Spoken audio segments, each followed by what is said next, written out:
തെല്ല് കൂട്ടണം, എല്ലാവർക്കും തരാം കേട്ടോ. നമുക്ക് എല്ലാവർക്കും ഉള്ളതുണ്ട്. പിന്നെ 10-5 അധികം വേണമെങ്കിൽ നമ്മൾ അധികം മേടിച്ചു തരും. തെല്ലണ്ട.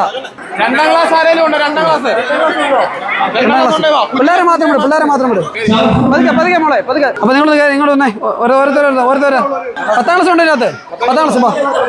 എത്ര പാവപ്പെട്ട കുഞ്ഞുങ്ങൾക്കാണ് ഇത് ഉപകാരമാവുന്നതെന്ന് ആലോചിച്ച് നോക്കിയേ. മെമ്പർ എന്തായാലും വലിയൊരു കാര്യമാണ് മെമ്പർ ചെയ്യുന്നത്. ഇനി +1 +2 എത്ര? +1 എത്ര വരും? +1 തിരക്കണ്ട, എല്ലാവർക്കും തരും. കോപ്പണുള്ള എല്ലാവർക്കും തരും. തിരക്കുണ്ടാക്കണ്ട, എല്ലാവർക്കും തരും. വന്ന മുഴുവൻ ആളുകൾക്ക് ഇതുവരെ കൊടുത്തിട്ടുണ്ട്. 1000 പേരെന്ന് പറഞ്ഞാലും 1200 1300 പേർക്ക് കൊടുത്തു കഴിഞ്ഞു. മെമ്പറെ, നമ്മളപ്പം പറഞ്ഞ വാക്ക് പാലിച്ചു.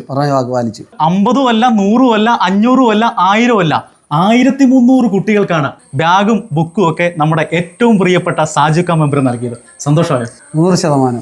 എല്ലാവരുടെയും മനസ്സ് നിറഞ്ഞാണ് വാങ്ങിച്ചുകൊണ്ട് പോയത്.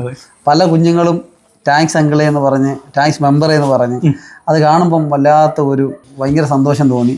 അടുത്ത നമ്മൾ അവിടെ വെച്ച് പറഞ്ഞതുപോലെ തന്നെ നമ്മളിലേക്ക് എത്തുന്ന എത്ര കുഞ്ഞുങ്ങളായാലും അവർക്കെല്ലാം പഠനോപകരണം കൊടുക്കുന്നതിന് വേണ്ടിയിട്ടുള്ള ഒരു പ്രവർത്തനം ഇപ്പോഴേ നമ്മൾ കണ്ടെത്തി. നമ്മളെ എവിടുന്ന്, കേരളത്തിന്റെ എവിടേക്ക് നിന്നൊക്കെയാണ് നമ്മളെ വിളിച്ചത്? എന്നെ വിളിച്ചതിനേക്കാൾ കൂടുതൽ അനന്തുവിനെ വിളിച്ചു. സത്യം പറഞ്ഞാൽ സങ്കടം തോന്നുന്നു നമ്മളെ ഓരോ വിളിച്ച വിളികൾ.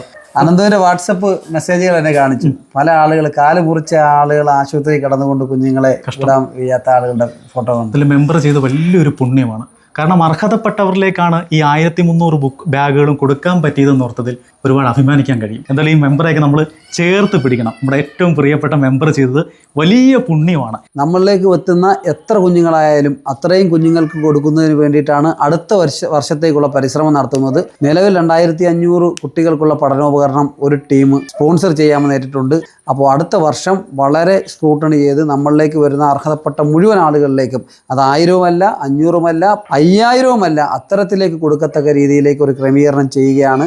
അതിന് നിങ്ങളെല്ലാവരും പ്രാർത്ഥനയും പിന്തുണയും സഹായവും ഉണ്ടാവണമെന്ന് ഒരിക്കൽ കൂടി എല്ലാവരോടും അഭ്യർത്ഥിക്കുകയാണ്. പ്രിയപ്പെട്ടവരെ, ആരും തിരക്കുകൂട്ടരുത്. ഇവിടെ വന്ന മുഴുവൻ വിദ്യാർത്ഥിനികൾക്കും പഠനോപകരണം നൽകിയിട്ടേ വിടത്തുള്ളൂ. അത് പ്രിയദർശിനി ഫൗണ്ടേഷൻ്റെ അഡ്വക്കേറ്റ് സാജു ഖാൻ്റെ ഉറപ്പാണ്. ഇവിടെ എത്തിയിട്ടുള്ള മുഴുവൻ വിദ്യാർത്ഥിനികൾക്കും പ്രിയദർശിനി ഫൗണ്ടേഷൻ്റെ സ്നേഹോപകാരവും പഠനോപകരണവും നൽകും. അത് ഏറ്റുവാങ്ങിയിട്ട് മാത്രമേ നിങ്ങൾ പിരിഞ്ഞു പോകാവൂ എന്ന് വിനീതമായി അറിയിക്കുകയാണ്. കേട്ടോ, +2 വന്നു. ഇപ്പൊ എത്ര?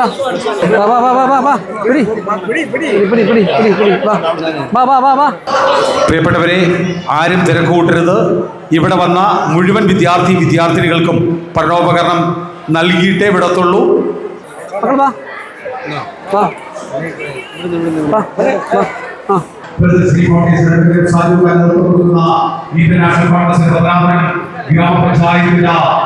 വന്ന മുഴുവൻ ആളുകൾക്ക് ഇതുവരെ കൊടുത്തിട്ടുണ്ട്. 1000 പേരെന്ന് പറഞ്ഞാലും 1200 1300 പേർക്ക് കൊടുത്തു കഴിഞ്ഞു. നമ്മുടെയൊക്കെ ജീവിതാനുഭവത്തിലുണ്ടായ ബുദ്ധിമുട്ടുകൾ, നമ്മുടെയൊക്കെ കഷ്ടപ്പാടുകൾ, നമ്മളൊക്കെ അനുഭവിച്ച പ്രയാസങ്ങൾ ഈ വരുന്ന തലമുറയിലെ ഈ തലമുറയിലെ ചെറുപ്പക്കാരായി നിൽക്കുന്ന കാലഘട്ടത്തിൽ, ഈ കാലഘട്ടത്തിലെ കുഞ്ഞുങ്ങൾക്ക് അത്തരത്തിലുള്ളൊരു ബുദ്ധിമുട്ടുണ്ടാകാതിരിക്കുന്നതിനുള്ള പരിശ്രമം നടത്തിയപ്പോൾ നമ്മളെ അപമാനിക്കാൻ ശ്രമിച്ചവരും നമ്മളെ മോശപ്പെട്ട് കമന്റിട്ടവരും ഒക്കെ ഇതൊന്ന് കാണണം. എന്നിട്ട് ഈ പ്രചോദനം ഉൾക്കൊണ്ട് നിങ്ങളും ഒരു 10 പേർക്കെങ്കിലും വാങ്ങിച്ചു കൊടുക്കാൻ ശ്രമിക്കുക, മറ്റുള്ളവരെ കണ്ണീരൊപ്പാൻ ശ്രമിക്കുക എന്നുള്ളത്. ഇപ്പോൾ അവസാനം അനന്തു കണ്ടല്ലോ, നമ്മൾ വന്നപ്പോൾ ഒരു ഫോൺ കോൾ വന്നു. ആ ഫോൺ കോൾ ആ കുഞ്ഞ് കരഞ്ഞുകൊണ്ട് പറഞ്ഞത്, എനിക്ക് അപേക്ഷ കൊടുക്കണമെന്ന് അറിയില്ലായിരുന്നു എന്ന് പറഞ്ഞ് പൊട്ടിക്കരഞ്ഞു. ഞാൻ വരാൻ പറഞ്ഞു. 3-4 കുട്ടികളുണ്ടായിരുന്നു. എല്ലാവർക്കും സന്തോഷത്തോടെ കൊടുത്തു.